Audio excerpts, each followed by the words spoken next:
सामने आई है जो चीन पाक दोनों को अच्छी नहीं लगेगी, लेकिन भारत को बहुत अच्छी लगेगी। दरअसल 2/3 बहुमत के बाद बीएनपी की सरकार बनने जा रही है और ताजपोशी से पहले ही तारिक रहमान ने ऐसी लाइन खींच दी है जिससे बीजिंग से लेकर इस्लामाबाद तक हलचल तेज हो गई है। सवाल सीधा है, क्या बांग्लादेश चीन से दूरी बना रहा है? और अगर हाँ, तो क्या इसका मतलब भारत से बढ़ती नजदीकियां हैं? हम ऐसा इसलिए कह रहे हैं क्योंकि तारिक रहमान का बड़ा बयान सामने आया है। पहले आपको तारिक का पूरा बयान दिखाते हैं, फिर पूरी कहानी समझाते हैं। बेल्ट एंड रोड इनिशिएटिव और चीन के साथ भविष्य के संबंधों पर बीएनपी अध्यक्ष तारिक रहमान ने साफ कहा है, अगर कोई चीज बांग्लादेश के हित में नहीं है तो स्वाभाविक रूप से हम उसे आगे नहीं बढ़ा सकते। मुझे विश्वास है कि पारस्परिक हित हमारी पहली प्राथमिकता होंगे। ये बयान सामान्य नहीं है क्योंकि बात हो रही है चीन के बेल्ट एंड रोड प्रोजेक्ट्स की। जब कोई नेता ये कहता है कि हर फैसले की कसौटी राष्ट्रीय हित होगी तो उसका मतलब है बिना शर्त दोस्ती खत्म, यानी चीन के साथ अंधी नजदीकी नहीं।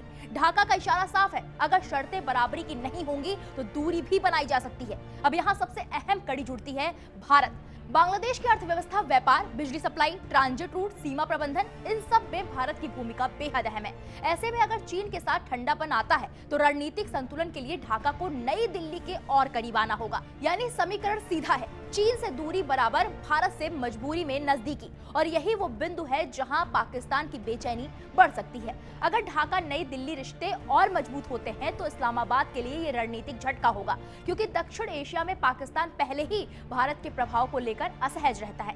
ऐसे में बांग्लादेश का भारत की ओर झुकाव पाकिस्तान को मिर्ची लग सकती है।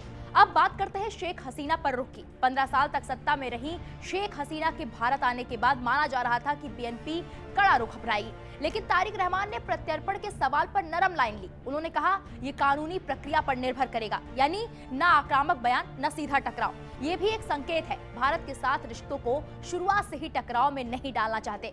उधर राष्ट्रपति मोहम्मद शहाबुद्दीन अगले कुछ दिनों में नई सरकार को शपथ दिला सकते हैं, लेकिन शपथ से पहले ही विदेश नीति की दिशा का इशारा मिल चुका है। तारिक रहमान की रणनीति क्या दिखा रही है, इस पर बात कर लेते हैं। पहला, चीन को साफ संदेश, बिना राष्ट्रीय हित के कोई सौदा नहीं। दूसरा, भारत को संकेत, टकराव नहीं, व्यवहारिक सहयोग। तीसरा है पाकिस्तान को अप्रत्यक्ष चेतावनी, ढाका अपने फायदे से चलेगा, किसी धुरी का हिस्सा बनकर नहीं। अब असली सवाल, क्या ये संतुलन लंबे समय तक टिकेगा? तो बता दें कि अगर चीन से दूरी बढ़ती है तो आर्थिक विकल्प चाहिए, अगर भारत से नजदीकी बढ़ती है तो घरेलू राजनीति संभालनी होगी, और अगर पाकिस्तान असहज होता है तो क्षेत्रीय समीकरण बदल सकते हैं। दक्षिण एशिया की राजनीति में एक नई चाल चल दी गई है। इतना ही नहीं, तारिक ने अल्पसंख्यकों, खासकर हिंदुओं पर व्यापक हमले को लेकर भी बयान दिया है। उन्होंने कहा, देश में शांति और कानून व्यवस्था किसी भी कीमत पर बनाए रखनी होगी। हम किसी भी तरह की अराजकता बर्दाश्त नहीं करेंगे। हमारी सरकार अब पूरे देश में कानून और पक्की सुरक्षा व्यवस्था करेगी।